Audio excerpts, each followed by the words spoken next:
Voilà, nous sommes toujours à votre portée pour vous apporter l'essentiel de l'information, de l'actualité, des nouvelles que vous aimeriez savoir, qui devraient la chronique politique, économique, sociale et culturelle en République démocratique du Congo. À vous la parole, votre tribune que vous propose la télévision Bossolo est venue pour éclairer la lanterne de l'opinion tant nationale qu'internationale sur certaines questions qui taraudent l'esprit des compatriotes congolais. Comme vous le savez, nous sommes en 2022, plus qu'une année et demie nous sépare de la tenue des élections, mais il y a de ceux qui jurent sur la réélection de Félix Tshisekedi Tshilombo à la au second mandat en République démocratique du Congo. Chose facile, difficile. Est-ce qu'il y a des tenants et des aboutissants? Il y a des choses qu'il faut ajuster. Toutes ces questions, la population quinoise aimerait l'entendre auprès des personnes qui ont des réponses à donner à toutes ces préoccupations. Pour ce nouveau numéro de votre magazine, à vous la parole, j'ai l'insigne honneur de recevoir sur ces plateaux un invité inhabituel. Il s'agit de monsieur Patrick Onoya. C'est un jeune leader et aussi cadre au sein de l'Union pour la démocratie et le progrès social, parti présidentiel, parti créé par Etienne Tshisekedi, le fait Etienne Tshisekedi, aujourd'hui sous les rênes de son fils Félix Tshisekedi, qui est en train de mener à bon port ou pas ce parti. Toutes ces questions, vous aurez à les découvrir avec mon invité que j'ai l'insigne honneur de lui souhaiter bienvenue.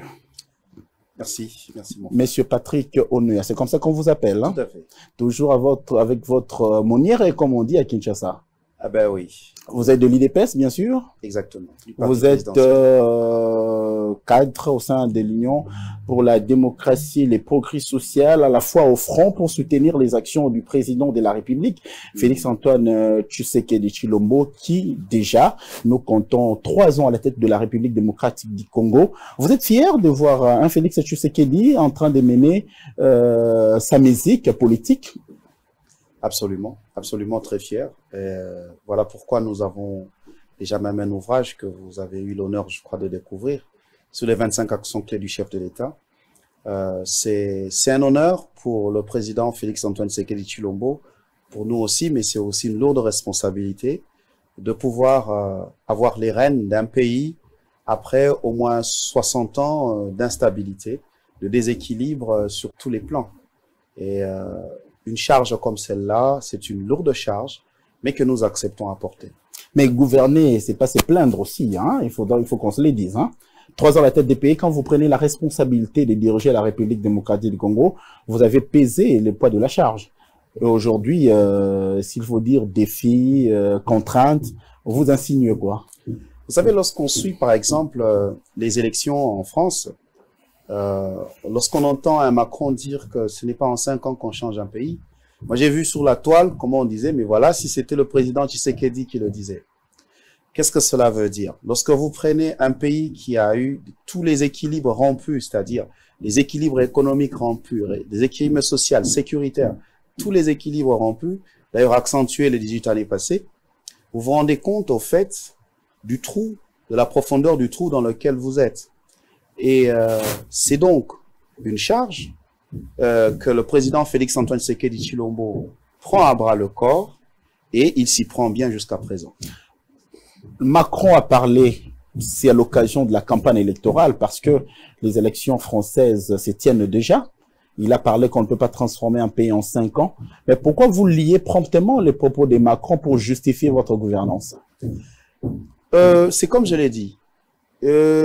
Lorsque vous considérez le Congo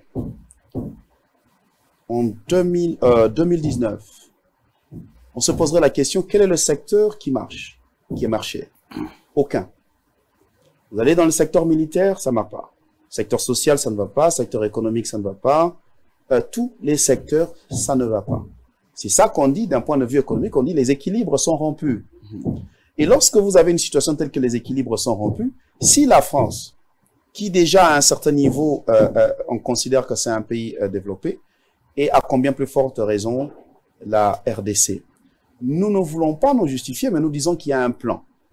Il y a un plan qui est établi. Lorsque on parle, par exemple, actuellement, du développement à la base, n'est-ce pas? Pourquoi le développement à la base? Ça signifie le programme du développement local des 145 territoires. La question, c'est pourquoi? Eh bien, c'est simplement parce que le constat est simple. Le développement de haut en bas, ça signifie les grands projets. Généralement, on a constaté que le développement n'atteignait pas la base. D'où, qu'est-ce qu'il faut? Il fallait inverser la pyramide, c'est-à-dire s'occuper, n'est-ce pas, de chaque territoire. Et en ce moment-là, il va se créer une émulation de la base vers le sommet et on s'assure que le développement a touché, n'est-ce pas, les coins et recoins. Déjà, arriver à changer de modèle, c'est-à-dire au lieu du sommet à la base, mais on va aller de la base au sommet, c'est une grande avancée qu'il faut encourager parce que les statistiques montrent que si il y a beaucoup de coins qui sont reculés en RDC, c'est à cause de la politique du sommet à la base qui a été appliquée, je dirais même depuis l'indépendance. Alors, M. Patrick Onoya, si je peux vous prendre au mot, Félix Tshisekedi accède au pouvoir le 24 janvier, un certain 24 janvier 2019. Pourquoi il n'a pas initié promptement les projets de développement à la base, plutôt attendre qu'à la veille une année de la tenue des élections? Au cas où ça tournait mal en sa faveur, que deviendra le projet des 145 territoires? Je vais avant tout vous partager ce qui est une conviction personnelle pour un pays en voie de développement comme la RDC. Un pays en voie de développement comme la RDC devrait évoluer avec ce qu'on appelle un contrat social.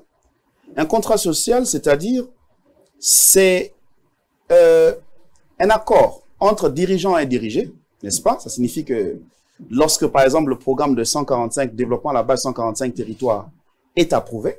S'il est approuvé par la population, on l'approuve à travers le Parlement. On devrait considérer ce programme comme un programme du pays.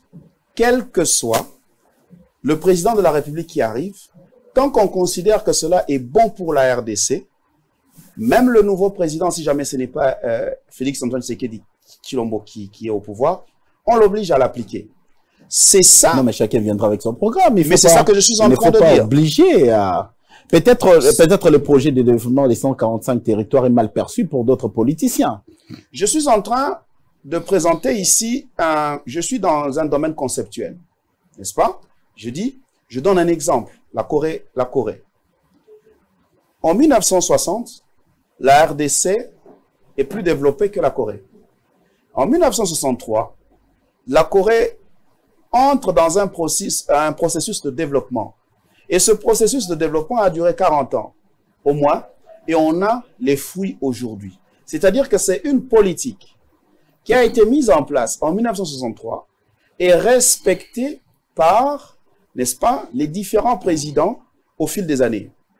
C'est la même chose que la Chine. La Chine a l'avantage d'être communiste. Qu'est-ce que je veux dire par là? C'est que nous, hommes politiques, devrons aussi faire évoluer les concepts. Parce qu'au bout du compte, au-delà des personnes, on a la RDC. Et qu'on veut que cette RDC, n'est-ce pas, puisse se développer. Si déjà, à chaque fois qu'on remanie un gouvernement, le nouveau ministre ne fait pas cas des actions posées par l'ancien ministre, c'est déjà un problème. Vous comprenez que nous sommes dans un cycle d'instabilité qui ne nous fait pas avancer. C'est comme ça que nous parlons d'un contrat social. Je tire un peu du concept de Jean-Jacques Rousseau pour dire qu'il y a un moment donné où on doit se mettre d'accord, sortir cela par exemple de Félix Antoine Tshisekedi Tshilombo et d'arriver à dire que c'est la population qui s'en approprie. Est-ce qu'aujourd'hui l'IDPS a pérennisé les actions de Joseph Kabila, 18 ans au pouvoir, sur le plan social, sur le plan économique, sur le plan infrastructurel? Est-ce qu'il a pérennisé ça? La question, c'est pérenniser quoi? C'est là la question. Puisqu'il y a eu pas mal de projets, 5 chantiers, il y a eu révolution de la modernité. Pourquoi il n'est pas marché dans ça? Parce que vous savez, notre pays a un problème que l'on doit résoudre dès aujourd'hui. C'est que lorsqu'on développe des projets d'infrastructure, nous devons y associer avec des projets de maintenance. Si vous prenez des projets tels que les 5 chantiers, vous allez vous rendre compte qu'il y a beaucoup de routes qui ne ressemblent plus à elles-mêmes. Mais c'est quoi le problème? C'est qu'effectivement, il y a un travail qui a été fait, mais la maintenance n'a pas suivi. Lorsque vous passez, j'étais étonné un jour de passer au niveau du robot qui est au Palais du Peuple, mais c'est 1 mètre, n'est-ce pas, le niveau de l'eau. Mais on se pose des questions. Qu'est-ce que cela veut dire? Cela veut dire qu'il y a les concepts fondamentaux du développement qui doivent être repensés. Permettez-moi, je suis un enseignant et que j'aime quelquefois aussi toujours entrer dans les questions de concepts. Parce que je ne souscris pas à la simple polémique politique. Moi, je souscris à l'évolution des concepts, à la réflexion sur ce qui est bien pour le Congo. Mais aussi, on doit retenir quand même que si toutes les premières pierres qu'on a fait poser à l'ancien président donnaient réellement des projets, je suis sûr qu'on aurait quelque chose de bon. Alors, monsieur Patrick, aujourd'hui, vous vous êtes lancé à publier des ouvrages qui étalent les 25 actions menées par le président actuel. Les 25 actions qui sont perçues aperçues, disons, par l'Union pour la démocratie et le progrès social. Aujourd'hui, la population s'est dit, ben écoutez, il a posé des actions où, comment et quand. Merci beaucoup. En fait, c'est la raison d'être même de ce livre. Mais si nous revenons dans la stratégie qu'a mis en place le président Félix Quand on voit le projet des 100 jours qui a failli lamentablement, aujourd'hui on entre dans le truc Chilengelou, il y a pas mal de projets qui marchent à peine. On se pose des questions. Ces 25 actions sont aperçues que par vous, de l'UDPS? Il y a lieu de revenir sur la stratégie qu'a mise en place le chef de l'État. Lequel stratégie? La stratégie qu'a mise en place le chef de l'État lorsqu'il accède au pouvoir, c'est avant tout, 1, s'occuper des affaires extérieures, et puis 2, finalement, des affaires intérieures. C'est comme ça que lorsque vous voyez les 25 actions clés qui retracent les 3 ans du chef de l'État, plus de 50% de ces actions sont liées à la diplomatie. Nous savons une chose. Ça ne profite pas à la population. Certainement. C'est-à-dire, les actions diplomatiques, ce sont des actions qui agissent un peu indirectement parce que nous savons que pour un pays comme la République démocratique du Congo, si tu ne maîtrises pas ce qu'on appelle les contingences extérieures, vous aurez du mal à mettre en œuvre votre politique. Et dans le fait, qu'est-ce que ça produit des multiples sorties du président de la République par rapport à la politique interne de la RDC? Ben, déjà, on compte un maximum de 4,5 milliards de dollars rapportés par la diplomatie économique de la RDC, le retour dans les relations avec le FMI. On a au niveau de l'environnement aussi une enveloppe de 500 millions de dollars pour le secteur de l'environnement qui va. Mais ça, ce sont des chiffres, monsieur Patrick, on les sent pas sur terrain. Oui. Je prends le domaine de l'environnement. Vous avez parlé tantôt de 1 milliard d'arbres qui devraient être construits. Quand vous allez à COP26, on voit que la République démocratique du Congo c'est intervenu à mi-mot. Nous allons... on ne comprend pas qu'est-ce qui est en train d'être mijoté dans la gouvernance actuelle. COP26 a permis de ramener 500 millions de dollars qui est en train d'être activé naturellement au courant de cette année. En République démocratique du Congo, je vais vous donner une anecdote. Lorsqu'on est au pays, on revient sur les 25 actions. Merci. Prenez-nous peut-être 3 ou 4 comme ça. On aura une idée de ce que Félix Tshisekedi a fait. C'est ça que j'étais en train de dire. Parmi les actions clés du chef de l'État que la population peut retenir, on a la réactivation de l'IGF, donc l'inspection générale des finances. Qui existait déjà. C'est pourquoi nous disons la réactivation. C'est-à-dire que c'est une structure qui existait, qui a été endormie. Endormi d'ailleurs par le décret d'un Premier ministre très célèbre. Et l'IGF réhabilité, c'est au fait, je dirais même à mon sens, ça c'est mon évaluation à moi, la plus grande fierté. Parce qu'aujourd'hui, lorsqu'on est mandataire, lorsqu'on est ministre, on ne se permet plus de pouvoir puiser dans la caisse publique comme on veut.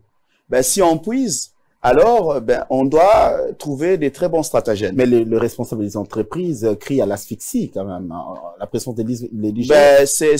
Au fait, lorsqu'on met en place une stratégie, à chaque fois, il y a des réajustements qu'on doit faire. Il est vrai aussi que dans la mise en œuvre, en fonction de la pratique, en fonction de l'expérience, quelques réajustements pourraient toujours être faits. Donc, il sera question de mettre l'IGF dans l'organigramme de chaque entreprise? Non, pas du tout. Pas du tout. C'est comme on dit l'inspection. Mais c'est comme je dis, ce sont des réajustements, n'est-ce pas, dans les mécanismes de contrôle de l'UGF pour permettre quand même à ce qu'une entreprise puisse fonctionner pour celles qui crient à l'asphyxie. Mais c'est dans la pratique. Vous savez, les sociétés organisées actuellement, telles que les sociétés occidentales, c'est dans la pratique qu'on place des règles, les procédures qui s'améliorent, n'est-ce pas? Et nous entamons notre chemin et nous pensons que, donnons le temps au temps, les choses vont s'améliorer. On a la gratuité de l'enseignement. Bon gré, mal gré, ça reste quelque chose qui marche. Vous savez, sur la gratuité de l'enseignement, moi, j'ai un témoignage. Un jour, j'étais dans un taxi et il y a un jeune qui se moquait de la gratuité. Il y a un militaire à côté qui pratiquement était en furie parce qu'il a dit à ce jeune homme, tu ne comprends pas de quoi tu parles. Moi, j'avais seulement 2 enfants sur 6 qui allaient à l'école. Mais à cause de la gratuité, j'ai tous les 6 enfants. Dans quelles conditions ils étudient, hein? Ça, il faut le dire. Vous savez, c'est comme la question n'est pas de renvoyer les enfants à l'école, mais il faut voir la qualité de l'enseignement et la manière dont il faut toujours donner le temps à un processus de s'améliorer. La première des choses, c'est que... avant d'amorcer le processus, il faut étudier les paramètres de faisabilité. Vous savez, il existe un système qu'on appelle, permettez-moi, un peu anglo-saxon, qu'on appelle learning by doing. C'est-à-dire que ce n'est pas... Il y a des choses, il faut le faire pour comprendre ce qui ne marche pas, pour améliorer. Et rester attentif pour tout voir sur papier n'est toujours pas la solution. Et à ce jour, on a un ensemble de projets. Le ministre Tony Mwaba qui travaille sur la question de pas d'école sans banc, et il y a un projet de construction d'écoles. C'est-à-dire que nous travaillons en évoluant parce que nous sommes dans une situation d'urgence. La République démocratique du Congo est en situation d'urgence dans tous les secteurs d'activité. Ça signifie que on ne peut pas interdire à un gouvernement de se jeter à l'eau et de sauver ceux qui peuvent sauver, mais il faut continuer dans un mécanisme d'amélioration jusqu'à ce qu'à un moment donné, on va atteindre la stabilité. Nous allons atteindre la stabilité au moment où toutes les entreprises publiques, hein, à mon humble avis, passent des moments très difficiles. Je parle de la RVA, je parle de l'ONATRA, je parle de plusieurs entreprises. Alors, comment pousser un coup de pouce pour que les choses marchent comme il se doit? Merci beaucoup. Ben, là, nous entrons, je pourrais évoquer un concept tel que celui du protectionnisme. C'est que il y a certains domaines qui nécessitent absolument l'intervention de l'État. Si nous prenons un domaine tel que celui de l'aviation, nous savons que le coronavirus et ses effets pervers ont touché avant tout le secteur de l'aviation. Pas seulement en RDC, hein? Pas seulement en RDC, nous parlons au niveau mondial. Mais les autres savent comment se maintenir. Et nous voyons comment les différents gouvernements à travers le monde ont intervenu, parce qu'il y a carrément même des compagnies d'aviation qui devaient fermer, n'est-ce pas? C'est à ce niveau que nous soutenons et nous encourageons le gouvernement de la RDC à pouvoir soutenir les entreprises du secteur de l'aviation, telles que la RVA, telles que Congo Airways, n'est-ce pas? Qui est l'ombre d'elle-même actuellement. Mais ce n'est pas un fait congolais, n'est-ce pas? C'est un fait mondial. Est-ce qu'on soutient l'envol d'une entreprise en créant une entreprise? Je ne sais pas. Parce que le ministre de Transport est venu sur la création d'une nouvelle entreprise, Air Congo. On ne sait pas d'où, sur quelle base elle va partir aussi longtemps à d'autres entreprises qui se meurent. Vous savez, c'est à ce niveau-là qu'il y a la dualité entre la réflexion économique et politique. Vous savez, d'un point de vue économique, on pourra analyser la question différemment, mais politiquement, il semble pouvoir soutenir cette thèse, et bon, on observe. Vous observez, je rappelle aux téléspectateurs que nous recevons sur ce plateau, Monsieur Patrick Onoya, cadre de l'Union pour la démocratie et le progrès social, mais également jeune leader qui a ses idées. Il est en train de soutenir les actions du chef de l'État. Il est à la fois coordonnateur des actions FACHI 2023. On vous différencie en quoi avec la structure créée par Steve Mbeka et Front 2023?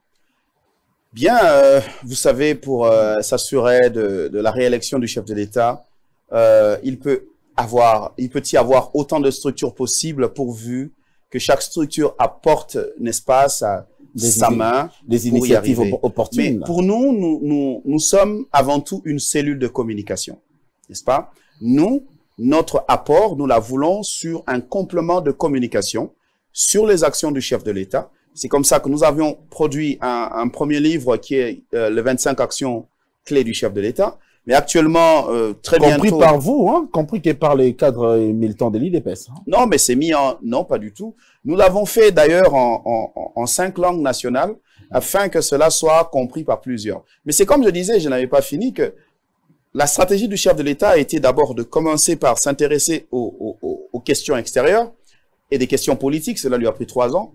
Et à partir de cette année, il s'intéresse aux questions intérieures, ce qui justifie même le tour qu'il est en train de faire à travers la République. Et nous, en tant qu'Action Fati 2023, nous avons produit cet outil des 25 actions clés parce qu'on peut se poser des questions, parce que ce sont qu'est-ce qu'il a fait, mais tant que c'était concentré vers les questions extérieures, nous l'avons produit et nous l'avons mis en 5 langues, donc les 4 langues nationales plus le Tétela qui est parlé exclusivement au Sankuru, pour effectivement parler de cela. C'est comme lorsque papa travaille et qu'on n'a pas encore payé, l'enfant peut se dire, mais papa, il sort, qu'est-ce qu'il fait? Mais c'est bon de pouvoir expliquer qu'est-ce qu'il est en train de faire. Mais actuellement, on a le projet de développement local de 145 territoires. Qui peine à se concrétiser aussi. Hein. Qui est en cours de concrétisation, parce que n'oubliez pas que nous sommes dans le contexte de la gestion des projets. Il faut la sélection des structures d'attribution des marchés, il faut faire des études préliminaires, mais ça va très vite. Déjà très bientôt, on va... Mais pourquoi vos projets tombent comme ça et puis on est désolé d'avoir allé trop vite? Non, je dois avouer une chose, une anecdote. J'étais préoccupé à l'étranger où nous avons été pendant un certain temps, de constater que la communauté congolaise de l'étranger peine à s'organiser. Et là, c'est Kabila qui était le chef de l'État, mais je me dis, mais tiens, ici où nous sommes, Kabila n'est pas là. Mais qu'est-ce qui fait qu'on a du mal à s'organiser? C'est-à-dire que lorsque vous réalisez des projets, en gestion de projets, il y a ce qu'on appelle la résistance au changement. Les mauvaises habitudes qui sont ancrées en nous jusqu'à la moelle épinière, qui font qu'à la fois, on prône le changement, mais on ne veut pas changer. Ceci dit, qu'il peut exister 1 ou 2 ratés, mais il est très important de pouvoir apprendre de ses erreurs.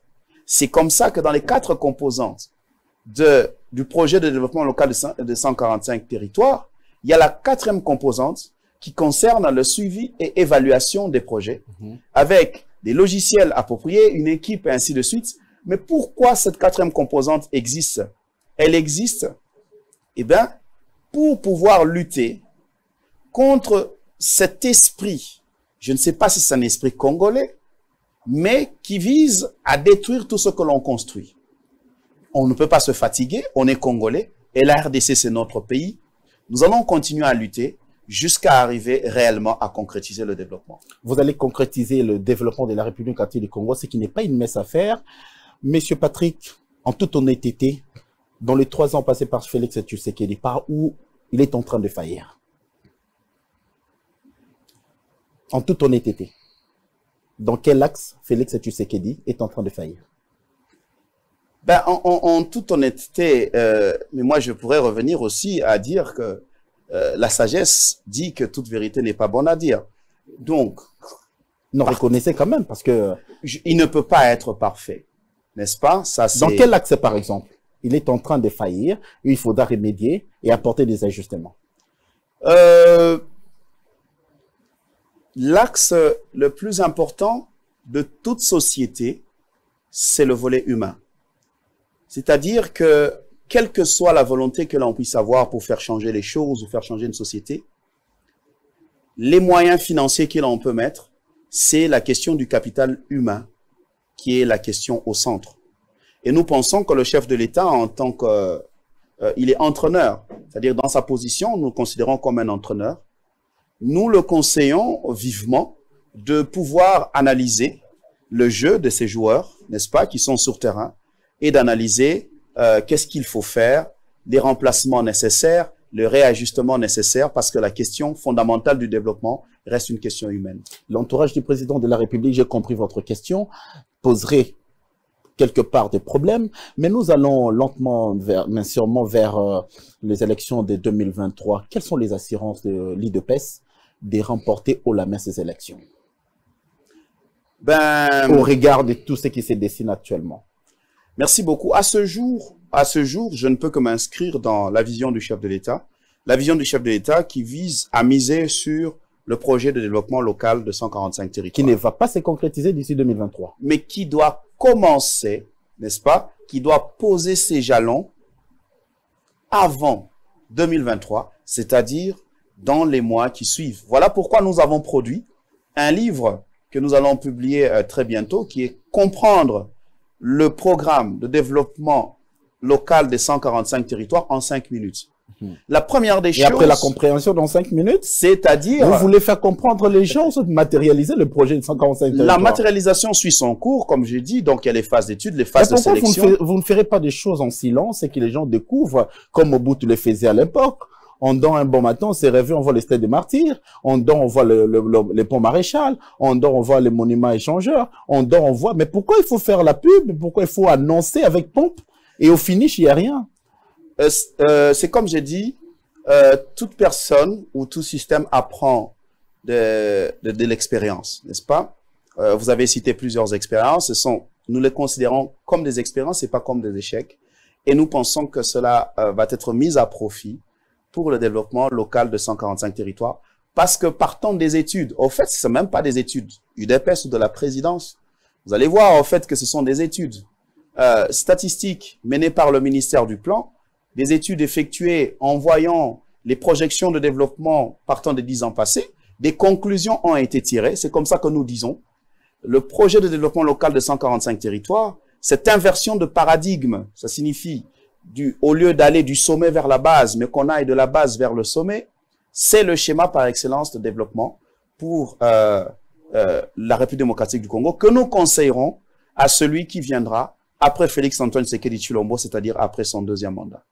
Nous n'allons pas nous en passer de la question électorale en République démocratique du Congo. Vous savez, la question est sur la table de l'Assemblée nationale, des 2 chambres du Parlement. Aujourd'hui, vos adversaires du Front commun pour les Congo, de la Mouka et consorts, ne veulent plus siéger pour discuter autour de cette question. Leur attitude, en 30 secondes, comment réagissez-vous étant que cadre de l'UDPS?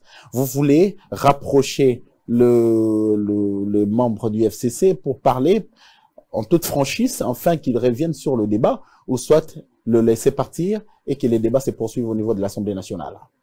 La négociation est au centre de la politique. C'est-à-dire que nous continuerons, n'est-ce pas, à les tendre la main, autant que nous les avons tendu la main jusqu'à la création de la CENI. Vous savez qu'il y avait toujours un certain bras de fer parce que on prête des intentions aux autres.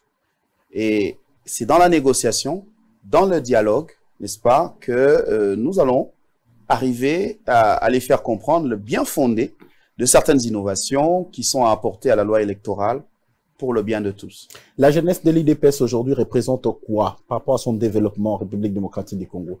Ce sont des jeunes abandonnés, ce sont des jeunes qui doivent espérer, ce sont des jeunes qui ont servi pour être des spectateurs aussi.